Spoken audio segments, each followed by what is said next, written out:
Bienvenidos a este informe documental. Hoy vamos a explorar las profundidades históricas, literarias y filosóficas de una de las obras más escalofriantes jamás escritas, 1984, de George Orwell. Y ojo que esto no es un simple resumen de la trama. Vamos a sumergirnos de lleno en los mecanismos del poder, la psicología del control y sobre todo en esas advertencias que, increíblemente, resuenan hoy con más fuerza que nunca. Bien, vamos a estructurar este análisis en 6 bloques. Pasaremos por el autor y su contexto, la anatomía del totalitarismo, el lenguaje como arma, la destrucción de la memoria, el fascinante debate entre Orwell y Aldous Huxley y finalmente el impacto del Gran Hermano hoy. Empecemos con el primer punto, el autor y su contexto. Porque para comprender la pesadilla de Oceanía hay que entender el trauma histórico y real que vivió el propio Orwell.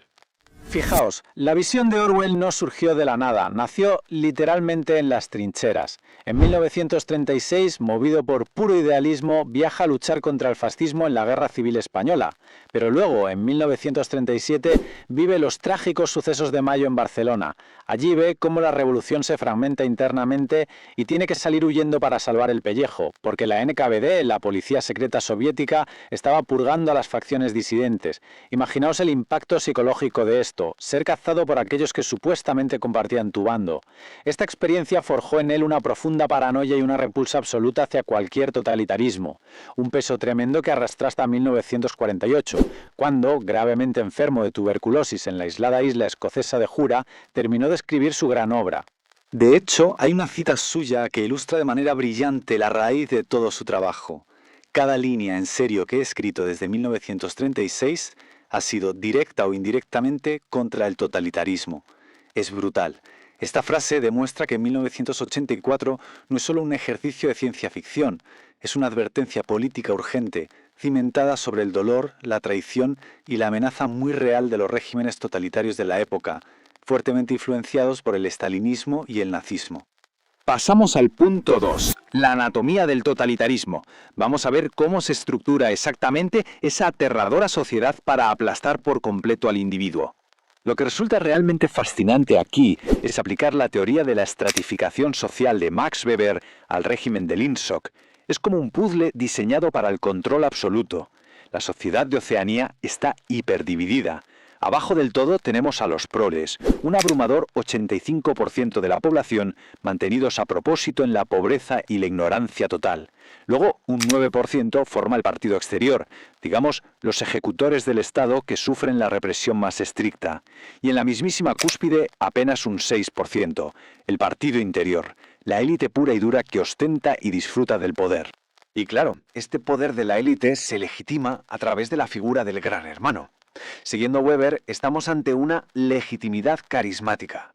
Básicamente, elevan al Gran Hermano a la categoría de Dios vigilante y omnipotente. Con las telepantallas observando y la policía del pensamiento acechando en cada rincón, exigen la anulación total del individuo. Y es justo ahí, en esa asfixia absoluta, donde ciudadanos como Winston y Julia inician su rebelión. Son el último destello del libre albedrío y la memoria personal. Saben perfectamente, a través de un análisis de costes totalmente racional, que su rebelión es un suicidio y que acabarán torturados, pero asumen el precio en un intento desesperado por reivindicar su dignidad humana frente a la frialdad de la máquina. Esto nos lleva a la sección 3, el lenguaje como arma. Porque el partido sabe muy bien que controlar las calles no basta, necesitan entrar en la mente. Así que planteémonos esto de forma puramente analítica. ¿Cómo se destruye el libre pensamiento?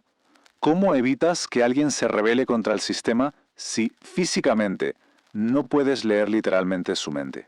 Bueno, la brillante y aterradora respuesta es la neolengua. Es alucinante. Se trata de un idioma cuyo vocabulario se reduce drásticamente cada año. Orwell anticipó aquí de forma magistral teorías lingüísticas como la hipótesis de Sapir-Whorf. La idea es sencilla. Al encoger el lenguaje y destruir los conceptos connotativos, el Estado literalmente encoge las fronteras de la conciencia. Si eliminas la palabra libertad, eliminas el concepto en sí.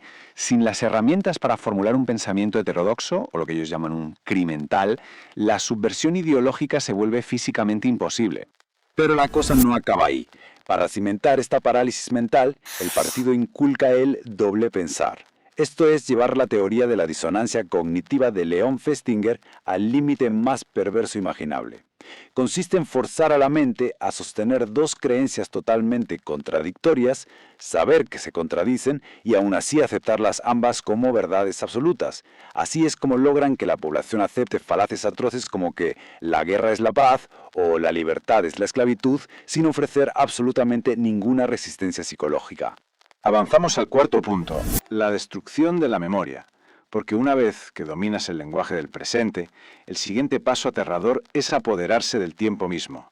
Fijaos a nivel burocrático dónde trabaja Winston, el protagonista. Lo hace en el Ministerio de la Verdad, que, lejos de custodiar hechos empíricos, es el órgano supremo de la manipulación. Su trabajo diario consiste en raspar, alterar y reescribir periódicos y registros pasados. Que el partido se equivoca en una predicción económica, no pasa nada. Se cambian los registros antiguos para que parezca que siempre tuvo razón. La memoria histórica deja de existir. Todo es un presente continuo diseñado para que el partido sea infalible. Y toda esta destrucción de la memoria culmina en la famosísima ecuación de que 2 más 2 son 5. Es el símbolo definitivo de la dominación mental. En esa brutal sala de torturas, O'Brien, que encarna el fanatismo puro y la crueldad del Estado, obliga a Winston a aceptar que la realidad objetiva no reside en las leyes de la física, sino única y exclusivamente en la mente del partido. La verdad es, simplemente, aquello que el Estado decida que es verdad en cada instante. Entramos en la quinta sección. Orwell contra Aldous Huxley. No podemos hablar de esta radiografía del control totalitario sin contrastarla con la otra gran visión profética de la época.